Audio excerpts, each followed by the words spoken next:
नमस्कार. बाहेरच्या बेकरीमध्ये भरपूर प्रकारचे केक मिळतात. खूप प्रकारचे केक तुम्ही खाल्लेही असतील. पण या सगळ्या केकमध्ये भरपूर प्रमाणात मैदा वापरला जातो किंवा यीस्ट वापरलं जातं. भरपूर प्रमाणात हे अनहायजेनिक असतात. आपल्या शरीरासाठी किंवा लहान मुलांच्या शरीरासाठी चांगले नसतात. तर आज आपण घरच्या घरी हायजेनिक पद्धतीनं मस्त रवा केक बनवणार आहोत. अगदी स्पंजी बनतो. बाहेरच्या अयंगर बेकरीजमध्ये जसा हा मस्त सॉफ्ट असा केक मिळतो, तसाच केक आज आपण घरच्या घरी कसा बनवायचा ते पाहणार आहोत. तुम्ही पाहू शकता की मस्त अशी याला जाळी सुटलेली आहे आणि हा असा छान स्पंजी झालेला आहे.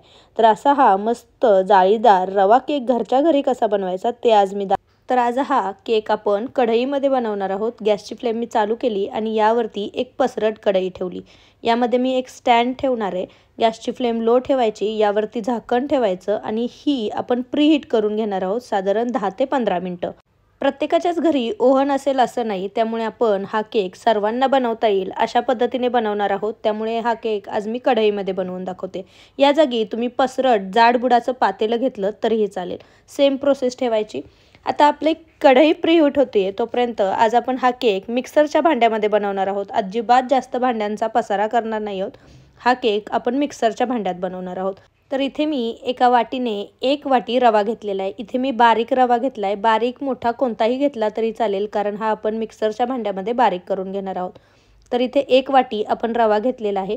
सेम वाटीने आपण सगळं प्रमाण घेणार आहोत, त्यामुळे वाटी एकच ठेवा. मी इथे साधारण मध्यम आकाराची वाटी घेतलेली आहे. जास्त मोठी नाही, जास्त बारीकही नाही. आता आपण सेम वाटीने सगळं साहित्य मोजून घेणार आहोत. तर सेम वाटीने मी इथे अर्धी वाटी दही घेतलेलं आहे. दही हे नॉर्मल टेम्परेचरला आलेलं दही आहे. थंड असेल तर ते फ्रीजमधून आधीच 2 ते 3 तास काढून ठेवा. आता यामध्ये सेम वाटीने आपण पाव वाटी तेल घालणार आहोत. तर तेलाच्या ऐवजी तुम्ही तूप किंवा बटरही वितळून घालू शकता. पण इथे मी तेलाचा वापर केलेला आहे. फक्त लक्षात ठेवायचं, तेल उग्र वासाचं नसावं. साधं घरचं जे आपण जेवणाला बनवतो ते तेल वापरलं तरीही चालेल. आता हे तेल घातल्यानंतर जे आपला जो केक आहे तो खाताना घशामध्ये अडकत नाही, त्यामुळे आपण इथं तेलाचा वापर करतोय. आता इथे मी मिल्क पावडरचा वापर करते. तर बाजारामध्ये जे कोणत्या ब्रँडची मिल्क पावडर असेल ती मी 10 रुपयेवाला पॅकेट आणलेलं आहे. साधारण हे 15 ग्रॅम पॅकेट आहे. हे सगळं आपण यामध्ये घेणार आहोत. या मिल्क पावडरमुळे आपल्या केकला एक छान टेक्स्चर येणार आहे आणि चवही सुधारते. जर आता तुमच्याकडे मिल्क पावडर अवेलेबल नसेल तर तुम्ही सेम वाटीने अर्धी वाटी आपली जी दुधावरची साई असते ती जाडसर दुधाची साई घातली तरीही चालेल. आता केक गोड व्हावा यासाठी मी त्याच सेम वाटीने पाऊण वाटी यामध्ये साखर घातलेली आहे. तर साखर तुमच्या गोडीनुसार तुम्ही कमी जास्तही करू शकता. आता केकला मस्त सुगंध यावा यासाठी इथे मी 3 वेलची घेतलेल्या आहेत. या सोलून आपण यामध्ये घालणार आहोत. या जागी तुमच्याकडे जर एखादं व्हॅनिला इसेन्स असेल किंवा तुम्हाला कोणतंही इसेन्स घालायचं असेल तर 1 चमचा इसेन्स घातलं तरी चालेल. इथे मी नॉर्मल वेलची घालते. तर ही वेलची व्यवस्थित सोलून घ्यायची आणि आपण ही सोलून घेतलेली वेलची यामध्ये टाकणार आहोत. आता इथे मी 7 ते 8 केसराच्या काड्या घालते. याने आपल्या केकला सुंदर असा कलर येणार आहे. आता हे सगळं मिक्सचर आपण आधी चमच्याने मिक्स करून घेणार आहोत. हे व्यवस्थित मिक्स केलं की आपल्याला लक्षात येतं की हे किती घट्टसर आहे, किती पातळ आहे. यानुसार आपण यामध्ये तेल घालणार आहोत. त्यामुळं हे व्यवस्थित आपण मिक्स केलं. आता यामध्ये मी इथे आधी पाव वाटी दूध घालणार आहे. दूध एकदम ओतायचं नाही, आपण थोडं थोडं करून दूध घालणार आहोत. मिक्सर जारचं झाकण लावायचं आणि पल्स मोडवरती 2 ते 3 वेळा आपण हे व्यवस्थित फिरवून घेणार आहोत. सगळं व्यवस्थित एकजीव बारीक झालं पाहिजे इतपत आपण फिरवून घेणार आहोत. तर आता हे व्यवस्थित मिक्स करून दाखवते. तुम्ही पाहू शकता याची कन्सिस्टन्सी हे जास्त पातळही नाही आणि जास्त घट्टही नाही. छान अशी रिबिन कन्सिस्टन्सी आली पाहिजे. रिबिन कन्सिस्टन्सी म्हणजे एकसारखं ते चमच्याने खाली पडलं पाहिजे. तर आता हे व्यवस्थित मिक्स झालेलं आहे. यामध्ये आपण रवा घातलेला आहे. रवा थोडासा फुलतो, त्यामुळे आपण हे 5 ते 10 मिनटं साईडला ठेवणार आहोत. हे थोडंसं सेट होण्यासाठी. तर आपण हे साईडला ठेवूयात. तोपर्यंत आपण पुढची प्रोसेस करूयात. तर आता इथे मी गोल आकाराचं केक टीन घेतलेलं आहे. ॲल्युमिनियमचं केक टीन आहे.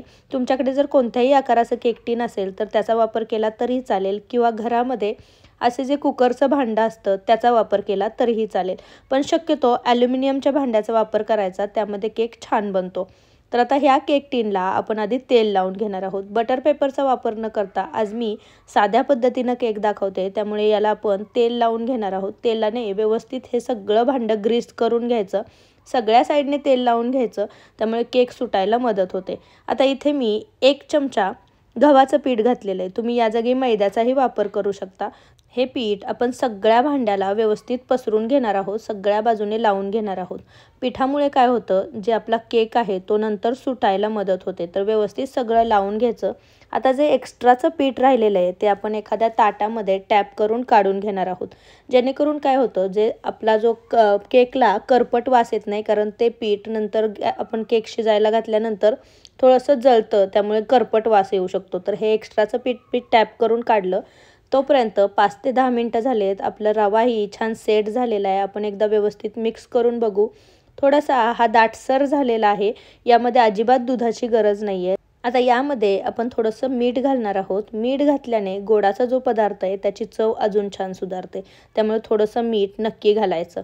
आता यामध्ये आपण सोडा आणि थोडासा बेकिंग पावडर घालणार आहोत. तर इथे मी अर्धा टीस्पून किंवा अर्धा टेबलस्पून बेकिंग पावडर घातलेली आहे आणि सेम चमच्याने पाव टेबलस्पून आपण इथे बेकिंग सोडा वापरलेला आहे. आता हा सोडा ॲक्टिवेट होण्यासाठी यामध्ये आपण 2 चमचे दूध घालणार आहोत.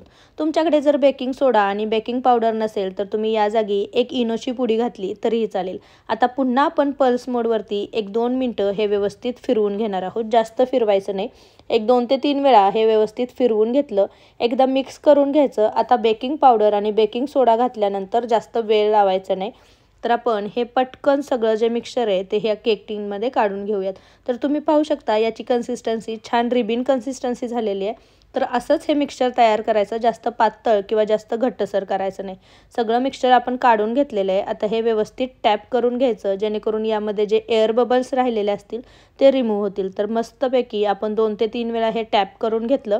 आता हे आपण छान बेक करायला ठेवूयात.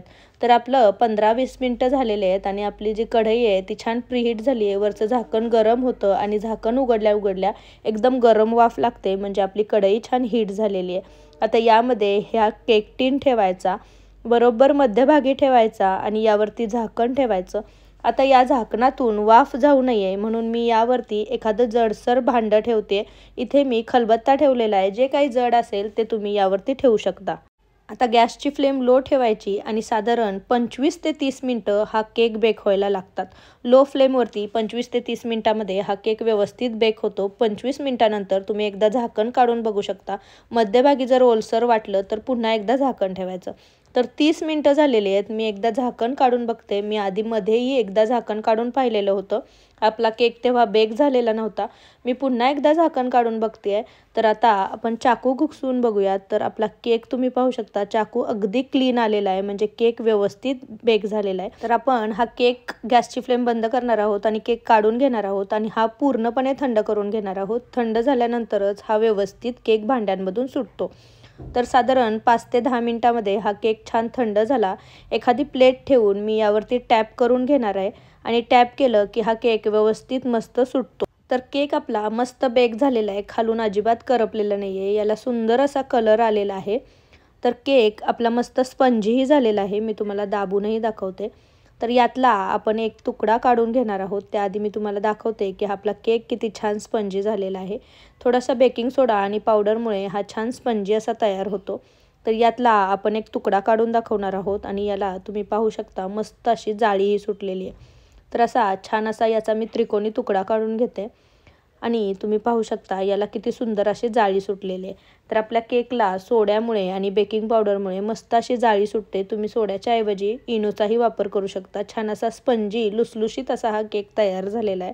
तर मस्त अयंगर बेकरी स्टाईल आपला रवा केक छान तयार झालेला आहे. तुम्ही लहान मुलांना असा हा केक घरच्या घरी बनवून देऊ शकता. अगदी हायजेनिक आहे. ओव्हनची गरज नाही आहे. तुम्ही मस्त एखाद्या कढईमध्ये मी हा बेक करू शकता. तर उद्या नाताळ विशेष हा केक तुम्ही नक्की बनवून पहा. नाताळ विशेषच नाही, लहान मुलांना सुट्ट्यांमध्ये चहाच्या टायमिंगला तुम्ही हा असा केक बनवून देऊ शकता. अगदी घरातलेही खुश होतील. तर हा केक तुम्ही एकदा नक्की बनवून पहा आणि कसा झालेला मला नक्की सांगा. रेसिपी आवडली असेल तर रेसिपीला एक लाईक नक्की करा आणि तुमच्या फॅमिली आणि फ्रेंड्ससोबत याची लिंक जास्तीत जास्त शेअर करा. तुम्ही जर माझ्या चॅनलवर नवीन असाल तर चॅनलला नक्की सबस्क्राईब करा आणि जवळचे बेल आयकॉनही दाबा. त्याने माझ्या चॅनलवरच्या नवीन रेसिपींचे नोटिफिकेशन तुम्हाला मिळत राहतील. तर पुन्हा भेटू अशीच एक झटपट बनणारी रेसिपी घेऊन. तोपर्यंत थँक्यू.